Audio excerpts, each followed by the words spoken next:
बयान इस बार बड़े मजेदार जब ये सौरभ चुनाव होगा लोकल बॉडी का, तब बिहार में चुनाव हो रहे होंगे, तो जो भी यहाँ बोला जाएगा उसका असर वहाँ होना है, वहाँ पड़ेगा। तो बयानों में ये कि जब ये हुआ तो सबसे पहले बीजेपी की तरफ से जो कठोर बयान आया वो था निशिकांत दुबे का, जो सांसद हैं, और वो काफी कठोर बयान था। उन्होंने तो यहाँ तक मतलब अपने बयान में साबित करने की कोशिश की भी आप फाइनेंशियल कैपिटल हो तो किसके दम पर हो, वहाँ व्यापार करने वाले कौन लोग हैं, बड़े बड़े इंडस्ट्रियलिस्ट कौन हैं, मराठी बोलने वाले लोग हैं क्या, कौन है वो। फिर उन्होंने ये कहा कि ठीक है तुम अपने घर में शेर हो तो यहाँ आ जाओ, इतने बहादुर हो तो बिहार में आ जाओ, झारखंड में आ जाओ, यहाँ आकर के करके दिखाओ जो तुम करो, तुम मानेंगे तुम में बहुत दम है। मैं तो बहुत अच्छी तरीके से बोल रहा हूँ कि उन्होंने बहुत खरी बात, बस ऐसे शब्दों में बात को कह दी थी। तो उसका जवाब फिर संजय राउत ने दिया। संजय राउत ने सारा इस घुमा करके देवेंद्र फडणवीस के सर पे डाल दिया कि आप सहमत है संजय राउत की बात से, निशिकांत दुबे की बातों से, जो उन्होंने कहा, मतलब शेर कुत्ता सब कुछ कर दिया था उन्होंने उस बयान में।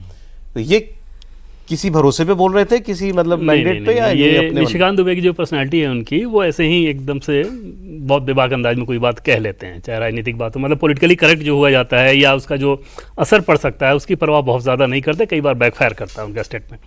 तो पार्टी के हिसाब से या पार्टी की सोची समझी रणनीति वो पार्टी के द्वारा कहलाया गया है, इसका ऐसा कोई दूर दूर तक इसकी संभावना इस लिहाज से नहीं कि देवेंद्र फडणवीस ने खुद उनके बयान को खारिज कर दिया, उनको ऐसा नहीं बोलना चाहिए था। मैं इसलिए पूछ रहा हूँ कि इन्होंने, मतलब मैंने ये विवाद पहले भी हुए हैं, लेकिन कभी कोई ऐसे दिल्ली से कोई मतलब या नॉर्थ से कोई बहुत ऐसा बयान आता नहीं था, कठोर बयान, जो इस बार आए। हाँ, लेकिन वो पार्टी की तरफ से नहीं, ये मैं कैसे बता सकता हूँ आपको, क्योंकि पार्टी इस बात को लेके ही दबाव में थी कि ये क्या मतलब, ये तो आप उस पिच पे आप जा ही नहीं सकते जिस पे उद्धव या राज ठाकरे लेके जाना चाहते हैं, ये तो उनके पिच पे खेलने जैसा हो गया। राज्य में आपकी सरकार है, इस बात को मतलब अगर गुंडागर्दी हो रही है तो उसको रोकने का काम आपकी राज्य सरकार का है, इसीलिए तो देवेंद्र फडणवीस को बोलना पड़ा।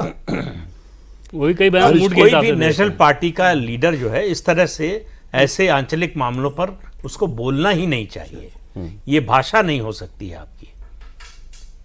आप और कुछ भी राजनीतिक विरोध कुछ भी कर सकते हैं, लेकिन इस तरह की भाषा बोलें, इस तरह की बात करें, ये आपकी पार्टी के कैरेक्टर के अनुसार भी नहीं है और पार्टी हित में भी नहीं है।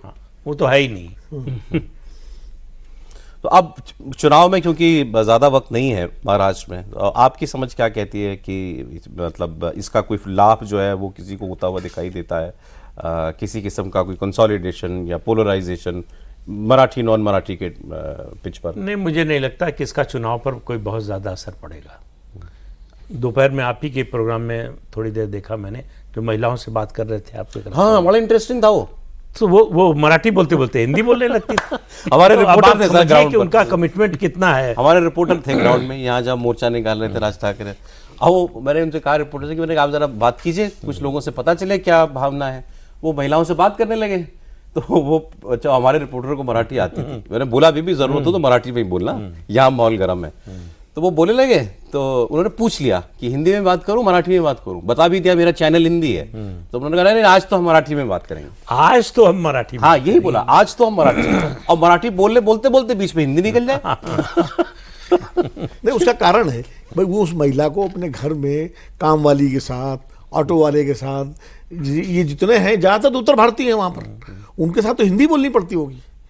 तो उसको जितनी मराठी बोलती होगी घर में वो महिला, उतना हिंदी भी बोलती होगी। बाजार में सब्जी लेना है, आप देखिए मुंबई में जितने इस तरह के काम हैं, वो अधिकतम आपको फल वाले। मैं दूसरी बात मैं ये भी सोच रहा था कि इतने हमने आपको बताया 35 लाख नॉर्थ इंडियंस मुंबई शहर में रहते हैं, 1.25 करोड़ की आबादी में, बहुत है भाई।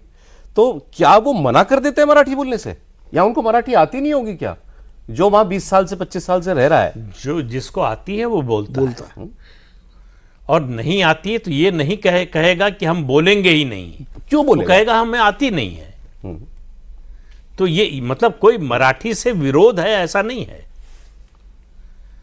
नहीं आती, नहीं सीखी या नहीं सीख पाए, जो भी आप कह सकते हैं। लेकिन मैं फिर कह रहा हूं कि जो नई जनरेशन है उत्तर भारतीयों की, उनमें से 90% मराठी बोलते हैं, लिखते हैं, पढ़ते हैं। बड़ी अच्छी बात है, आना ही चाहिए। आप जहाँ रह रहे हो वहाँ की भाषा। नई जनरेशन वाले चूंकि स्कूलों में जाते हैं ना, तो वहाँ स्कूलों में मराठी बोली जाती है। एक चीज जो और समझने की रहेगी, देवेंद्र वो बता दें हिंदी को लेकर इस सरकार की सोच क्या है और ये सरकार कहां तक जाना चाहती है? आप तमिलनाडु में देख चुके हैं हिंदी को लेकर के विरोध प्रदर्शन। कर्नाटक में सबसे खुश अगर महाराष्ट्र के विवाद से हुए तो वो स्टालिन ही हुए। हमने इनफैक्ट कर्नाटक में देखा हिंदी को लेकर के, वहां पर भी अपोजिशन कुछ देखने को मिल रहा है।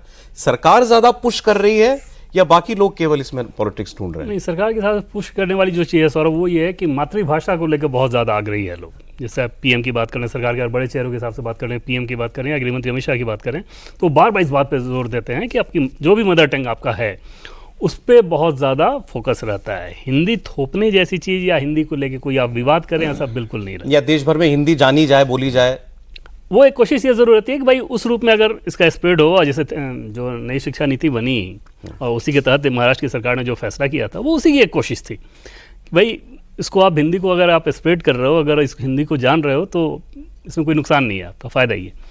लेकिन अगर उस पर विवाद होता हो तो विवाद कतई ये लोग नहीं चाहता है। यहाँ ये जरूर चाहता है कि मदर टंग आपके जो ही है उसमें कहीं कोई विरोध नहीं होना चाहिए। ये कोई विचारधारा के स्तर पर ये कोई बात नहीं है सरकार की या आरएसएस की कि देश में एक कॉमन थ्रेड लैंग्वेज होनी चाहिए तो वो हिंदी होनी चाहिए?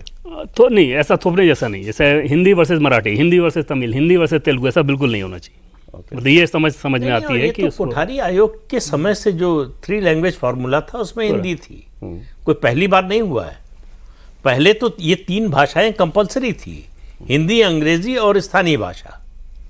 इस बार जो नई एजुकेशन पॉलिसी है उसमें हिंदी कंपलसरी है ही नहीं, ऑप्शनल कर दिया है कि इतनी भाषाओं में से जिसे आप चुनना चाहें, और वो भी छोड़ा है छात्र और अभिभावक पर कि वो जो पढ़ना चाहे और जो पढ़ाना चाहे वो करें। अब हिंदी चूंकि देश में सबसे ज्यादा बोली जाने वाली भाषा है, समझे जाने वाली, पढ़ी जाने वाली, इसलिए अध्यापक मिलना ज्यादा आसान है।